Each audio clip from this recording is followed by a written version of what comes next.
Welcome back, my friends, to the sweet spot where IT leaders share the insight with other leaders and others that want to lead. My name is Carlos Vargas, and as in every week, I have my two co-hosts, Howard Holton and Paul Lewis. How are you doing, Hello, guys? hello. Hey there. How's everybody doing this week? Very good. Good. That's fine. So Paul, it appears we need a real quick way to raise a couple $100,000 and just to blow it immediately on something.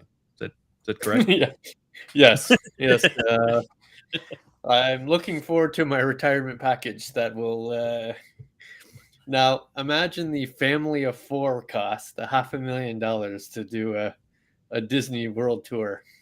Yeah. So for those who don't know, Disney announced a kind of one-time world tour opportunity for 75 people to board a private jet and go to every Disney park around the world in a whirlwindish tour, which frankly sounds both amazing and like the worst possible experience. I don't really want to be on a plane with 73, like figuring my wife being one of the people, right, with 73 other people that, one, I don't know, and two, are Karen enough to be able to afford the $100,000 ticket price. Right. USD. So it's already a couple $100,000 Canadian there. So it's like $375,000 Canadian. What I thought was funny was the little disclaimer that says, you should be at least 12 years old to come on this trip. And I'm thinking to myself, wow, if you're bringing kids on this trip, then you have a lot of disposable income. Yeah. I mean, I'm sure they put it there because they probably have plenty of people that aren't 12 that that would otherwise be on the trip. And I think if you're paying $100,000, you take whoever the hell you want. Exactly. Shouldn't matter at that point. No limits. Yeah. Like at that point, but one person, $100K. One per each person, $107,000 USD. Yeah. Ooh. Now it includes all your meals. Oh well, in that case, well, it has at least the meals. It's your meals. It's your private jet for the 25 people. All your entrance fees to the parks. That adds up. All your Genie pluses, right? I mean, for that matter, have you heard Kevin Hart's bit on going to Disneyland? No. Worth watching. It's on Netflix. So he talks about how he doesn't do anything normal, and his kids have kind of become used to it, and he's now divorced, right? So they spend time with him. They spend time with their mom. Right. He says, like, I do Disneyland, but I don't do Disneyland like everybody else does Disneyland. He says, I have a private tour guide. The tour guide walks us through the back entrance, right up to the ride, puts us right on the ride. There's no waiting. I'm in and out of Disneyland. I ride every single ride. I'm done in 2 hours. We're in the car. We're driving back home. We're done. He says, my kids call me and go, Dad, can you call your person? What person? The person that let you cut in line. Yeah, but I'm not there. So no. Tell your mom I said, ha ha ha ha ha. I bring that up because for $107,000, you better have that private guide. That's right. You better be in and out of the park in 2 hours. Every ride ridden, right? And I want to ride Rise of the Resistance as many times as I want until I am sick of that ride. So how many days does the tour takes to do all the parks worldwide? Does it say? It's 27 days, 27, 29, something like that. Yeah, so you're doing more than one park a day? Yeah. It starts in California, it ends in Orlando. Right. I think you've spent way too much time looking at it. It's a dream.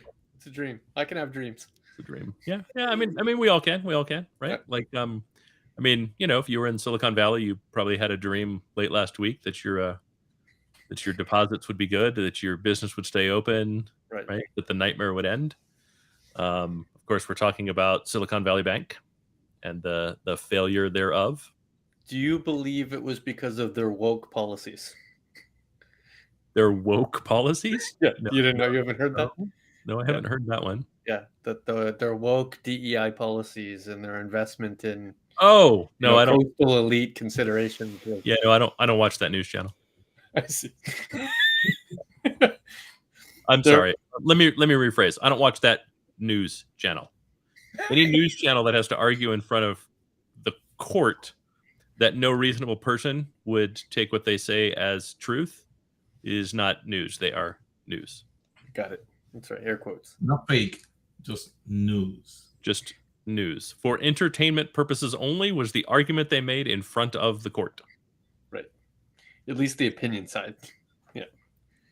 Just saying. So no, I don't believe it was woke policy. I mean, ultimately, they were way over aggressive in their investment strategy, like many were. They made some mistakes that caused a run on the bank rather than giving themselves time to move funds from one side of the house to the other side of the house, as it were, right, from long term to short term, and take the hit. And it caused a failure of the bank, and it was a bank where I want to say 97.5% of the deposits were not FDIC insured. They were too large to be FDIC insured. Greater than 250. Which is a crazy thing to think about, right?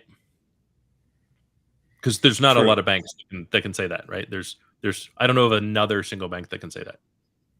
Yeah, it was a small, medium-sized business bank that's focused on Silicon Valley startups, right? VC funded startups.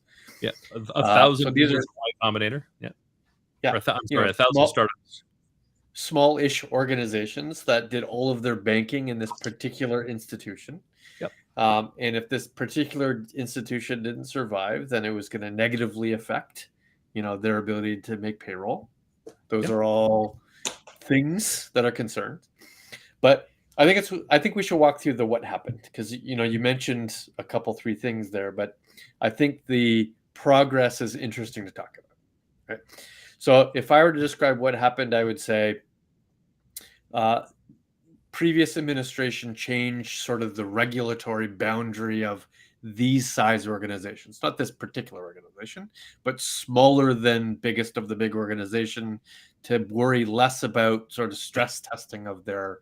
Well, they got rid of Dodd-Frank, right? Yeah, exactly. They didn't have to measure as much or as frequently or report that information on whether they had enough sort of cash assets for their deposits, right? Yep. So that happened, previous administration. The inflation occurs, Fed raises rates, that affects the investment side of those kind of banks, right? Well, I think you're missing a step though too, right? Okay. Their deposits were higher than they've ever been before, right? And their investment rate was less cash on hand, more long-term investments, because it looked like a good idea at the time. Right. And once you declare an investment bundle a long-term investment, you can't undo a single investment. You have to undo the entire bundle, which is a massive financial hit. And you then have to carry those losses on the books for that that period. Now, also keep in mind, we're technologists, not financial experts. So don't take financial advice from us. Don't take financial advice. There's no financial advice, right? Yeah. This is literally just us talking about as we understand this kind of huge disruption. Right. Don't take this as go create a bank account in this particular institution.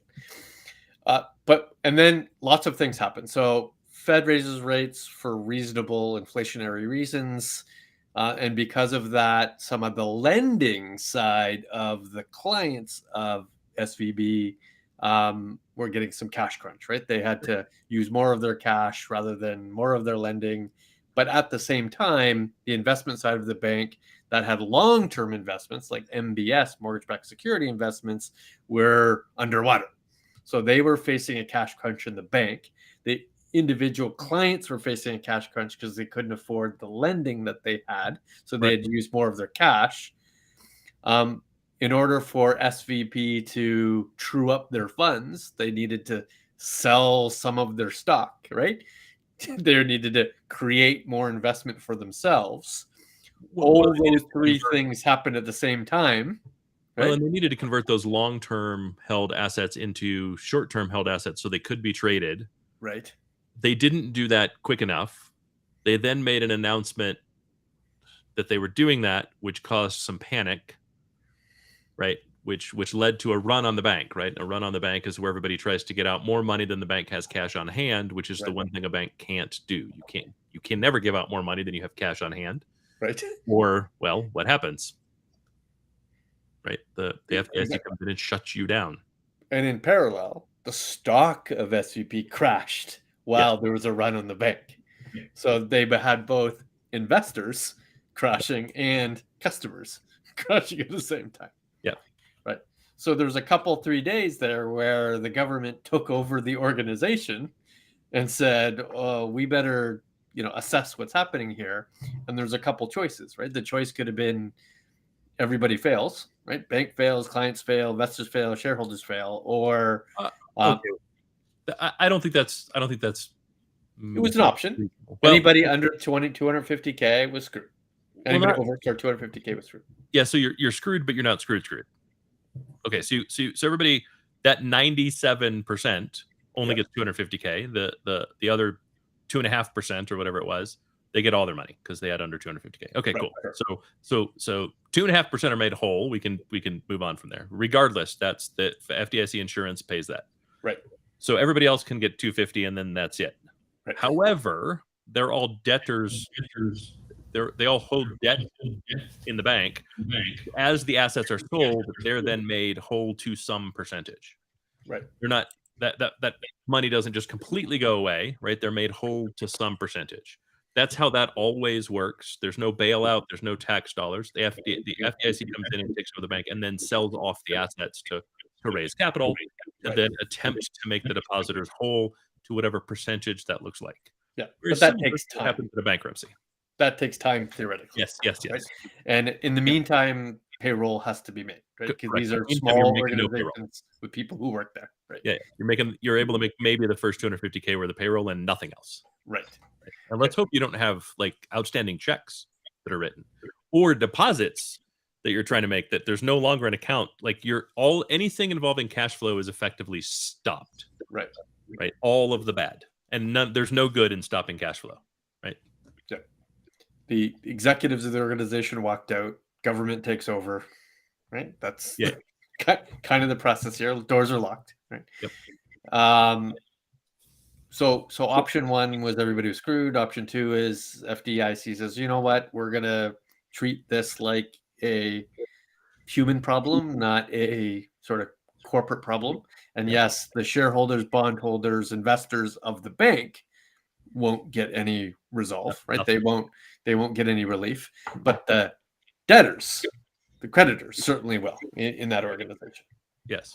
And that's actually what was interesting about it, right? Was the FDIC was able to relatively quickly come together, come up with a plan whereby without the taxpayers covering it, so we're not bailing out the bank, they were able to come up with a plan to make every depositor whole by taking a long-term view of the assets and effectively borrowing against those assets using other assets held by the FDIC. Right. And so they can make cash available now to make the depositors whole while carrying the assets that otherwise, they take a bath trying to sell for the long term, also keeping the American people whole because the FDIC is not using, tax dollars to bail it out. Yeah. Because having a very interesting kind of resolution. And you could almost hear the collective sigh of relief coming from Silicon Valley. Yeah. Because the politics of having a whole bunch of startup organizations with thousands of people working for them failing in a single day probably wasn't a good thing. Well, yeah, it's also not something that's ever supposed to happen, right? Right. I mean, ultimately, small business is they're the what's it called? Diversification that allows your economy, your workforce to survive. Right. Like it's really, really bad when a mega corporation goes under, right? A couple 100,000 people and more become unemployed. Surprisingly, you do the same thing to 1,000 small companies, it's worse. Right. Yeah, it's much, much, much, much worse. And then you also then have to look at this came on the tail of a whole bunch of other Silicon Valley layoffs. Right. And then what does that do for confidence in the banking system? What does that do for confidence in the economy? What does that do for confidence in the employment market? What does that do for confidence in then the trickle down is the housing market? Any major purchase becomes a trickle down, right? Is now the right time to buy a house? Is that an investment I want to make? Do I have the confidence to know that I'll be employed in this location for the foreseeable future? Because this is a good big sunk cost. Is this house going to be worth the same or more in 5 years, right? We're already seeing record numbers of repossessions, right? Loan defaults in automobiles. We're not seeing it in housing yet, but we're seeing record numbers of automobile defaults, right? We really don't need that to trickle over to any other market. And the real winner here at the end of the day will be the bank who buys these assets for pennies on the dollar. For sure. Although hopefully the Fed's plan, and as I read the Fed's plan, there was no urgency to then sell the assets, right? Not now, right, exactly. There could have been a lot of urgency. And all of them would have stepped up and said, "Oh, 3 cents? Here you go. Here's 3 cents." So it's reasonable. Make that up in interest. It's reasonable to assume that that you'll be picking up for a good discount, right? 80 cents on the dollar, right? But no longer 3 to 10 cents on the dollar. Do we know who did that? Who did what? Who bought the assets? Oh no, the assets. As far as I know, the assets haven't gone up for sale yet. And like I said, the Fed's plan allows them to not make that a fire sale. Yeah, it doesn't have to be as cheap as it could have been. Right. But a couple stepped up immediately. HSBC stepped up immediately and said, "Hey, this is something I'd like to invest in, just to increase my portfolio in this particular geography." For sure. Yeah, for sure. Isn't that similar to what happened with the GameStop? That they lost some of their value on, like, the bank, that they didn't have enough to cover.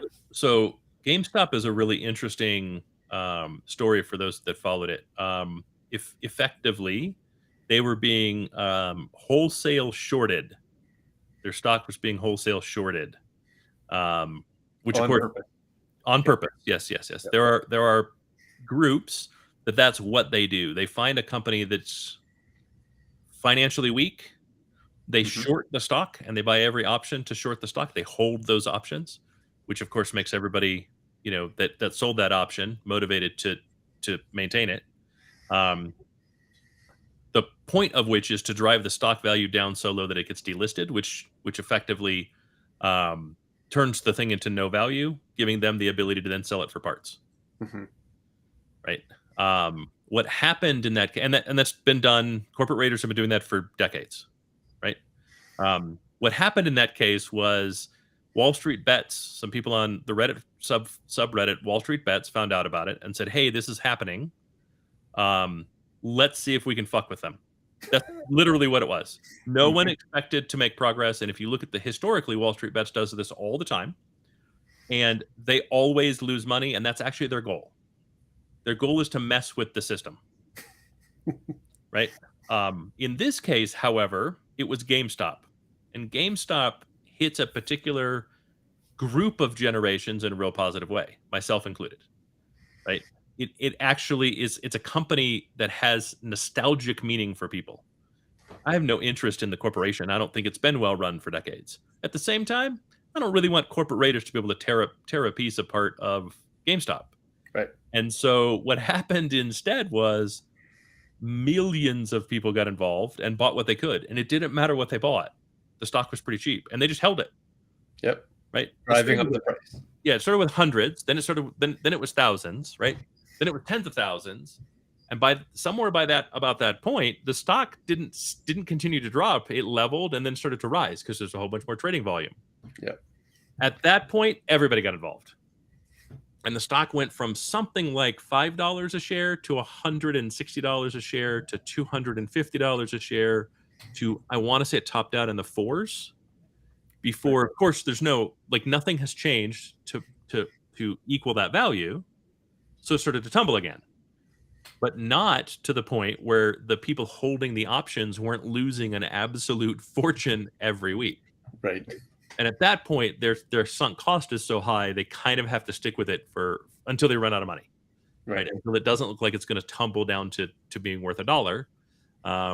And every single day that goes by, they're renewing options at an enormous cost in the aggregate, right? And what ended up happening was two things. One, a whole bunch of small traders made a ton of money.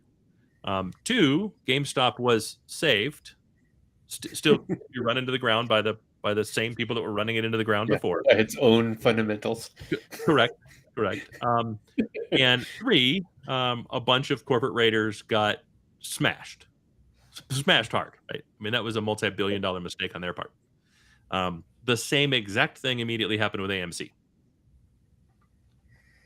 right? Not to the multiple level, but the same kind of corporate rating was occurring, same short selling. Wall Street Bets jumped on that one.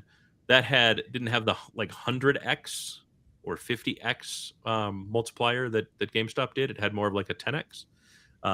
But as part of that, right, AMC and GameStop both did some internal fundraising, right? Sold off some shares, did some fundraising, gave them some more operating capital, and it hands down saved AMC. Yep. In all three of these circumstances, the business fundamentals were wrong, right? The leadership was doing something off or riskier than they should have done, given what other decisions they could have made. Right? Sure, they could have invested they weren't reacting to market dynamics properly. Sure. They were arrogant. They were, undercapitalized. They didn't appreciate their competition. Yeah, right. They didn't evolve their business models. Right. Yep. They blockbustered themselves. Right? All those are interesting and consistent. I think what's also interesting with the Silicon Valley Bank example is that from a macro perspective, I wonder if we are investing too much in consumer good technology. Yes, we should invest in big, complex technology problems, but do we need another 1,000 apps in the App Store? Right? Do we need? Is that a healthy part of the world? I don't know. I'm looking at that saying, at some point, there's too much. I don't know that I necessarily agree. And I don't know that we need to necessarily change our investment strategy, right? I mean, I think anyone that didn't see SVB and go, holy crap, I need to make sure I'm diversified when I'm no longer insured. Yeah, that probably is a good wake up call, right? Like if all your eggs are in that one basket, that's the 16th largest bank in the country, and they failed in a day. Right. It wasn't like we saw the warning signs coming from a mile away, right? When the banking crisis happened, right, and WAMU failed, which is the largest failure, SVB being the second, we kind of saw that coming. There wasn't a whole lot you could do about it, but you could kind of see that coming. You could see kind of banking struggles coming from a long way away. And it's not like banks don't fail, but the 16th largest bank, the second largest ever bank failure, there should have been warning signs, and there really weren't a ton of warning signs, right? Again, not in finance. So those who study finance and specifically study banking and the health of banks may have seen that coming, and they may see more coming. But all of us saw what was coming with WAMU. But you don't see from a clientele of SVB perspective that we're over investing in non-innovation in the technology side. I mean, yeah, but is there really technology innovation that's coming out from the next game on the iOS marketplace? Well, no, but that's not why they invest, right? They're not investing in They're not investing in innovation. They're investing in capital. Like they're just looking for a return, right? Can I beat the S&P 500 by investing in 50 game companies? Well, I mean, if one of them does what Angry Birds does, then yes, the answer is sure, right? And they're not even thinking that all 50 of them are going to hit. They're just thinking all that I need is one of them to hit, and it covers all that investment, right? So, are we investing intelligently? I don't know. Like, are we creating a bit of a bubble? Probably. Do we need to slow it down? I'm not sure we do. Right? I'm not sure I'm not sure that there's an easy button to say this is what it should look like versus this is what it does look like. Right. And I think it's dangerous to try to do that. To modify the environment to invest in some things and de-invest in others because we're taking out the entrepreneurial spirit or the capitalist environment. I mean, I'm far less worried about the capitalist environment than I am the entrepreneurial spirit. Right. Right. I think encouraging people to start companies to boost the economy, I think is good. I mean, should we be doing more due diligence? Yeah, without a doubt, right? Should we invest in our money smarter? Does the investor community, does the VC community need to be smarter about where they put their funds? Absolutely, right? I mean, you can look at whatever the new hotness is and see, there's a ton of companies that, especially as a customer, that you look at and you go, there's nothing here. How did you raise $130 million? You have nothing. There's nothing really. A lot of platitude in this website. Right. And you just kind of go, okay, well, that's a problem I think Silicon Valley needs to fix, right? Or the investment community needs to fix, right? Is how do we make sure we're investing in the right technology and in things that ultimately are better for the world, and people that have interest in making a better world. That's a little bit of a pipe dream because that's not really their goal. Their goal is to make money, right? And I've seen just as many good companies be unicorns and hit that $1 billion valuation and sell as I have smoke and mirror companies that sell, right? Like, you know what I mean? So it's very hard to say, don't invest in that smoke and mirror company that gives you your 5 or 10 or 15 or 20 or 50x ROI.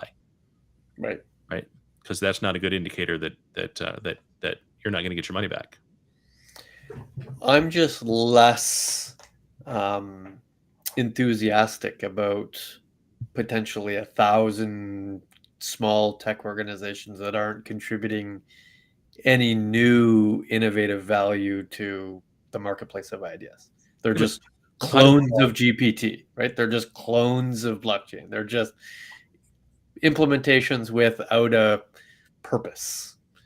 Well, and, I don't. and there's I mean, 1,000. I agree with you, but at the same time, one, there's all 1,000 of those companies are just, it's statistically improbable that they were that, right? So some percentage of them probably aren't adding anything. At the same time, there has to also be some percentage of them that start with nothing new.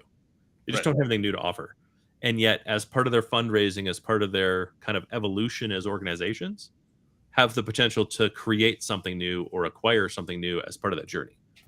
Right. I am certain that the world is full of stories where, we started with smoke and mirrors and ended up building something that changed the world. Right. I mean, the story of Harley Davidson is kind of smoke and mirrors. Right. And yet you can't dismiss Harley's impact on the world. And I'm not picking on Harley at all. I'm a fan, but how many companies got their initial funding through pure smoke and mirrors and ended up changing the world? Enough of them for it to be a good thing. Yeah, and so they dog paddled for a while and they tread water for a while until they were able to do something. And maybe they have an amazingly wonderful vision, but that amazing wonderful vision doesn't get you funded, right? But a clone of ChatGPT gets you funded, right. So, is there any point where there's a consumption saturation? And is there any point when I look at any of the marketplaces and say, that's too much? I can't consume this. I can't. This is overwhelming. Oh, every one of them is there. Yeah, I've devalued the individual because of the mass. Yeah, no, it's all there. Right. And we're there in everything, right? We have a consumption problem everywhere. I'm a very casual video game player, and Carlos, you might appreciate this. I bought a Steam Deck, like I don't know, 1 million other people did. Right. I was lucky enough to get it fairly. I placed my order 36 seconds after pre-orders went open. Nice. How I know that is because you had to know that in tracking when your order would get produced. I see. Yet I was still about 4 months into receipt of my Steam Deck. That's what that volume of orders looked like within the first 36 seconds, right? And I tracked it every single day. Every day, I wanted to know where am I in the queue and how far away is the queue. Not that it was helpful; it just was something I did. I am like everyone else. I got my Steam Deck, and the number one complaint wasn't this thing sucks. Wasn't I don't know what to do with it. Wasn't it's failed in some way. It's awesome, and it's a great piece of hardware that I could spend an entire episode talking about. My complaint was I have 500 Steam games I've never played. Right. I mean, when we look at marketplaces and the absolute flood of things we have coming at us. Yeah, every single marketplace in every single way is flooded, right? And Etsy, we use Etsy as an example, right? Etsy started from a really good place. How do we take small creators that are currently only able to get some kind of local penetration and give them a worldwide penetration? Mm-hmm. Okay, so go look at Etsy, because today Etsy is 1% creator, 99% outsourced junk from wherever. Right. Mass-produced crap that you can brand from India, Pakistan, Vietnam, China, Taiwan, right? AliExpress. Right. Yeah, there's no one of a kind there anymore. Right. Yeah. Right. It's almost impossible to find the small artisan handcrafted goods on Etsy. For a while, you could use price to figure it out, right? Oh, that price is too good to be true, and you can still kind of do that. But even some of the outsource, the dropship companies have figured out if all they do is raise their price, they're still going to make enough sales, right? Amazon, another great example. Search for an Android car stereo. You'll get 57 results that are the same exact car stereo with a different logo on them. Right. You don't make any of those things. Right. So are we oversaturated? Yes, absolutely. Every market is oversaturated. Mm-hmm. At the same time, 1977, right? The company that invested in Star Wars blew away the competition, right? Were there a lot of other movies to invest in? Absolutely. Did anyone expect that one to do well? No, not even Lucas. Right? The spaghetti westerns, another great example, right? The director called Clint Eastwood's agent called Eastwood and said, hey, have you seen Variety? And he said, no. And he goes, well, go open Variety. And he opened it and he goes, okay, cool. There's an Italian movie that's absolutely kicking ass. Why do I care? And he went, dummy, that's your movie. No one expected that to happen. It was a cheesy movie. Jaws, same thing. No one expected that to happen. No one expected Facebook or Amazon to be as big as they were, right? One of my favorite stories is it Parker Warbley? What's the glasses company called? Like Warburg or something. Anyways, there's a guy that gives a really good talk on how how those guys came to him and said, hey, we need this money. And he said, cool, what are you gonna do with it? Like, what's your plan? And they're like, oh, we're gonna work in our day jobs while we get this thing off the ground. And he said, no, I'm not gonna invest in you. I won't invest in anybody that doesn't dedicate 100% of themselves. He said, now they're worth like $5 billion. I'd have made 100 to 1. Right? Like that happens all the time.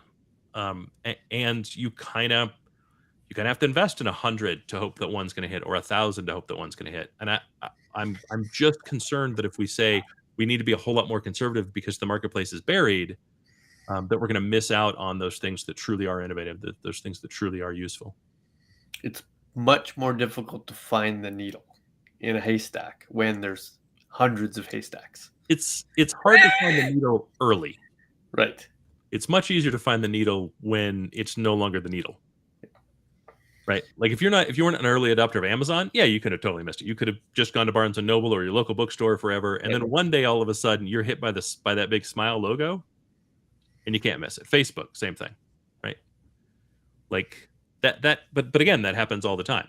Right? There were 1,000 Facebook competitors. There were 1,000 Reddit competitors. There were 1,000. I don't insert whatever. Eventually, there's not. Yeah. Right. And to circle the conversation, did you know that the Around the World tour of Disney includes a night at the Lucasfilm ranch? I did not. It actually changes how I think about it just slightly. I still don't have $110,000. nor would that be how I spent 110,000. Like that buys a really nice car. Right. And you're not going by yourself, so it's $250,000. Oh no, my wife's ticket's on my wife. I don't know how she's gonna She's gonna pay for it. I'll meet you at the airport if you can afford it. Yeah. Sorry, babe, gotta go. I mean, you would be divorced by the time you got home, but right, you'd have a great trip. Yeah, locks would be changed in 3.5 minutes. You wouldn't even make it to the airport. The locksmith's already over changing the locks on your house. Well, ma'am, so do you need two keys for that? No, one is fine. One is fine. Thank you very much. One is fine. So, if we take a look at after this whole conversation, what should IT leaders pay attention to? Diversification. And it's not the first time we've talked about diversification, right? A year ago or 2 years ago, we talked about supply chain issues during COVID. So, right, probably 2 years ago, and my recommendation was the same then. It was diversification, right? If I learned anything from the supply chain issues of COVID, it was I cannot depend on one supplier for anything in my organization. So I need to have at least two options. I need to be diversified, even if it's only 20%. I still need to be diversified. And the same is true within banking, right? Diversification is what you need to do within your career, within your knowledge base, within your experience, right? Diversification is always a smart play. Yep. The only exception, of course, is hotel and airline loyalty. But yes, I agree with everything Howard just said. That is true. If you have if you travel, you can get top tier status on 3 airlines. I say do it. Whole different situation. I agree. Right. If that's possible, then right. Yes. But yes, that is absolutely a cup you fill until it is full before looking at another cup or bucket. Right. Yeah. But I will say, as someone that was able to fill 2 of them to the brim in multiple years, it's absolutely cool to do. Nice. Only if you could transfer the points between them all, because you want to be able to use them for personal vacations and you don't want to split the family up. It actually worked out really well for me. I filled Southwest multiple years and United multiple years. If I go on a trip, it tends to be United. If I send someone else on a trip, I tend to use Southwest. You? Spirit Airlines. Me? Yeah, kind of. First class. Yeah, kind of. You want me to pay for the flight? Oh, yeah. You're going to use the Southwest. and I'll fly Southwest as well, but Southwest is generally a kind of short leg versus United is what I reserve for long legs. That's right. I hope it's going where you're going. If not, I hope it's within driving distance of where you're intending to go. I kind of figure 80%. If I can get you, since I'm paying for it, if I can get you 80% by flight and you have to hoof it and thumb it for 20%, it's still a net win. That's a good one. I'll get you to Europe, but you're going to find your way to Berlin. Right. Well, it's Southwest, so I can get you to Mexico. The rest of Europe, the boat's on you. I don't know what to tell you.